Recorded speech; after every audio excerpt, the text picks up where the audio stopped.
사랑하는 여러분, 거룩하고 복된 성탄의 계절입니다.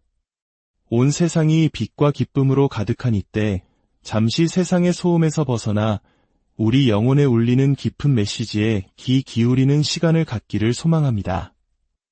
이 귀한 말씀을 듣기 전에 잠시 손을 모아 이 채널에 구독과 좋아요를 눌러주시면 더 많은 분들에게 하나님의 은혜로운 이야기가 전파되는 귀한 사역에 동참하시게 됩니다. 여러분의 작은 손길 위에 하나님의 크신 축복이 함께하길 기도합니다. 이제 우리 마음을 열고 하나님의 말씀 속으로 함께 들어가 보겠습니다. 해마다 이맘때가 되면 울려 퍼지는 아름다운 캐럴들은 참 놀랍습니다. 시적인 가사 안에 어쩌면 그리도 풍성한 진리를 담아내는지요.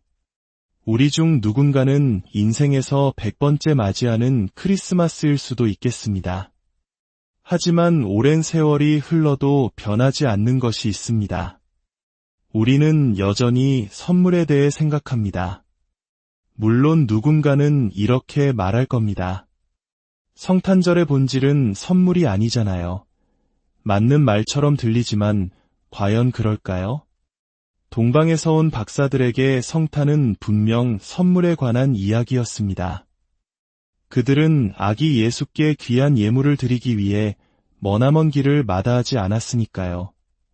사실 성탄 이야기의 가장 깊은 중심에는 바로 하나의 선물이 있습니다.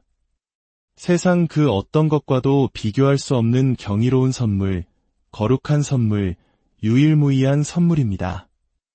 이 선물은 너무나도 특별해서 일단 받기만 하면 한 사람의 인생을, 아니 그의 영혼을 송두리째 바꾸어 놓습니다. 우리가 찬양했던 예수 그리스도 안에 있는 구원의 선물이야말로 계속해서 주기만 하는 선물이라는 표현에 가장 잘 어울릴 겁니다. 이 문구는 사실 100년도 더 된 광고 슬로건입니다. 1920년대의 한 잡지 광고에는 이런 글이 실려 있었습니다. 이번 시즌 어머니가 진정으로 원하시는 것을 선물하세요. 계속해서 주기만 하는 선물, 바로 이 하얀색 핫포인트 전기 오븐입니다. 잠시 생각해봅니다.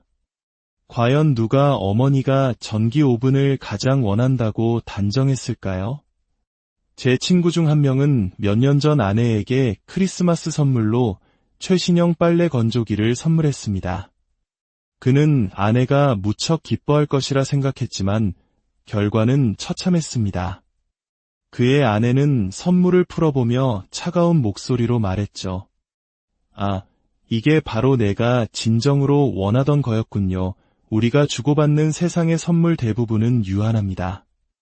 5살 때 받은 자전거는 대여섯 살 때까지는 좋지만 10살이 되면 더 이상 쓸모가 없어집니다.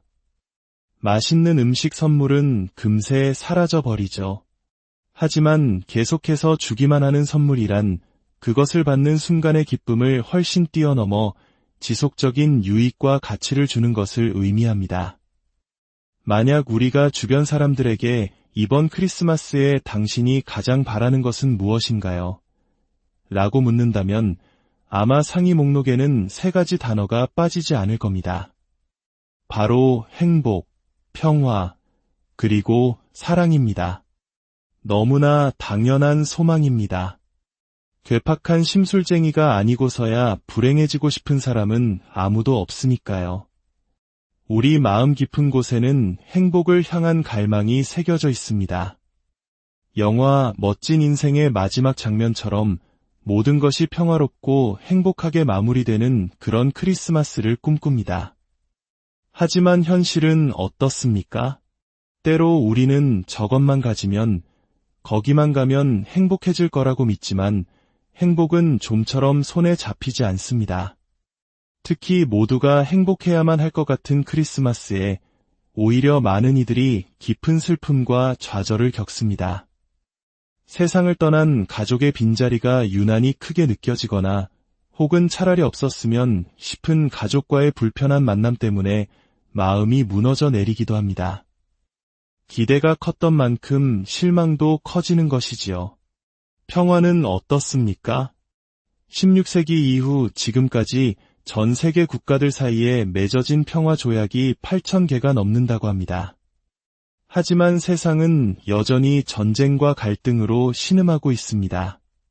거대한 세상의 평화는 고사하고 우리 자신의 작은 세상, 우리 마음속의 평화는 안녕하신가요? 한밤중에 문득 잠에서 깨어 알 수 없는 두려움에 휩싸일 때 과거의 실패와 실망스러운 기억들이 불쑥 찾아와 마음을 어지럽힐 때 우리는 평화가 얼마나 절실한지 깨닫게 됩니다. 그리고 사랑. 사랑은 시인들의 영원한 주제이며 모든 노래의 중심입니다.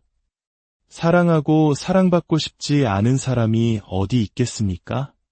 영화 올리버 트위스트의 어린 올리버는 차가운 지하실 창살 너머를 바라보며 애처롭게 노래합니다. 사랑은 어디에 있나요? 하늘에서 떨어지나요? 내가 꿈꿔온 버드나무 아래에 있나요? 나를 소중히 여겨줄 누군가를 만나기 위해 온 세상을 헤매야만 하나요? 여기서 우리는 근본적인 질문에 다다릅니다. 인류가 이토록 눈부신 기술 발전과 의학, 지식의 진보를 이루었음에도 불구하고 왜 우리는 여전히 행복과 평화, 그리고 사랑을 갈망하며 헤매고 있는 걸까요? 이 소중한 가치들은 바로 눈앞에 있는 듯하면서도 결코 온전히 붙잡을 수 없는 신기루와 같은 걸까요? 성경은 그 이유를 명확하게 설명합니다. 그리고 이 사실을 이해하지 못하면 성탄절은 그저 어린아이들을 위한 동화에 지나지 않게 됩니다. 많은 사람들이 성탄절은 아이들을 위한 날이라고 말하며 그 진정한 의미를 외면하려 합니다. 왜일까요?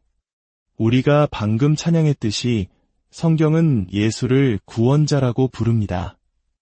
구원자가 필요하다는 것은 우리 스스로가 구원이 필요한 죄인이라는 사실을 인정해야 함을 의미하기 때문입니다. 성경은 분명히 말합니다. 우리는 본래 하나님을 알고 사랑하며 그분께 순종하도록 창조되었습니다. 하지만 우리는 하나님 대신 우리 자신을 삶의 주인으로 삼는 길을 선택했습니다. 이것이 바로 죄의 본질입니다.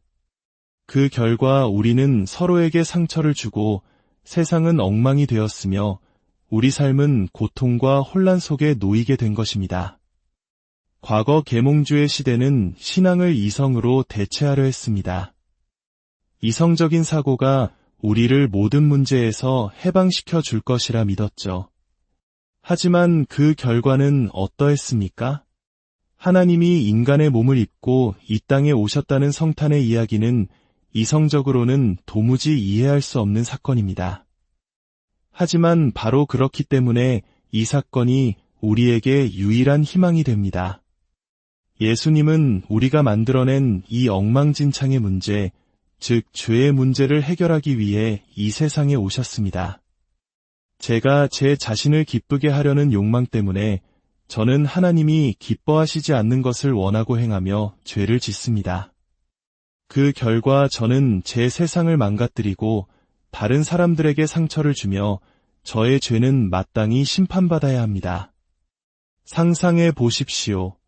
만약 오늘 밤 이 화면에 기쁨, 평화, 사랑이라는 단어 대신 저의 죄로 가득한 마음이 그대로 비춰진다면 어떻게 될까요? 제 마음속의 온갖 생각들, 질투, 분노, 숨겨진 욕망들이 모든 사람 앞에 낱낱이 드러난다면 말입니다.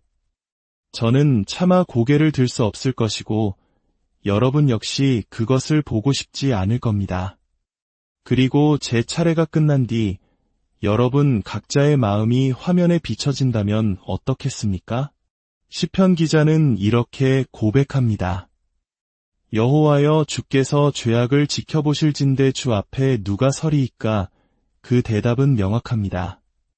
아무도 설 수 없습니다. 바로 이 지점에서 예수님이 우리 삶에 들어오십니다.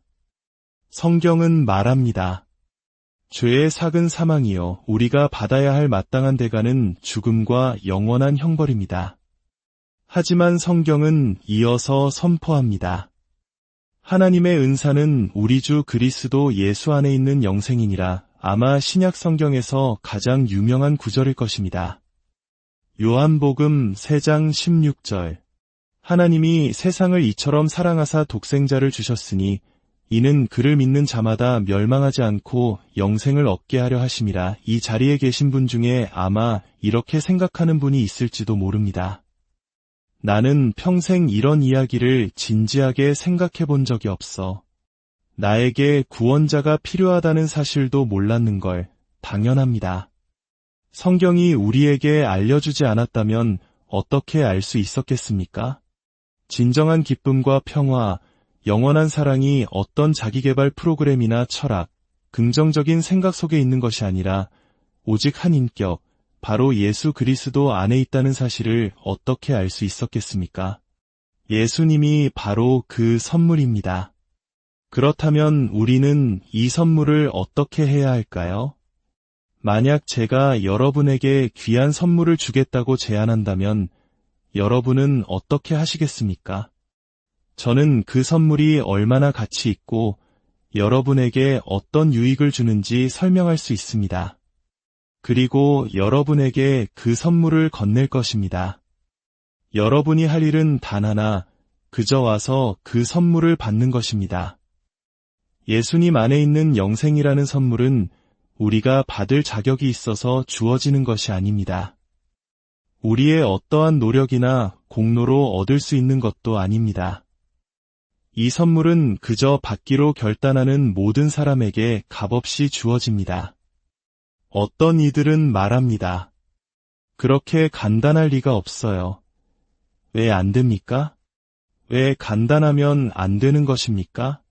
하지만 이 사실을 머리로 아는 것만으로는, 심지어 믿는다고 생각하는 것만으로는 아무런 유익이 없습니다. 우리가 그 선물을 개인적으로 받기 전까지는 말입니다. 당신이 해야 할 일은 오직 그 선물을 받는 것뿐입니다.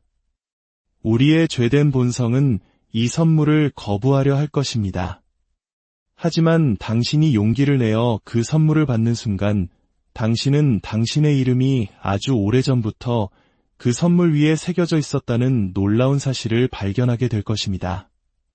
그 선물은 오직 당신만을 위해 특별한 목적을 가지고 준비된 것이었습니다. 어떤 분들은 이렇게 말할지도 모릅니다. 저는 도저히 그렇게 할 수 없을 것 같아요. 저는 그리스도인처럼 살 자신이 없어요. 여기 장갑이 하나 있습니다. 제가 이 장갑에게 명령을 내려보겠습니다.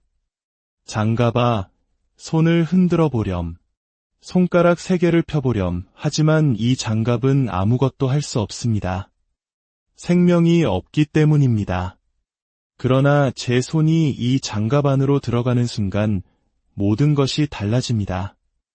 이제 이 장갑은 손을 흔들 수도 있고 손가락 3개를 펼 수도 있으며 누군가를 따뜻하게 감싸 안을 수도 있습니다.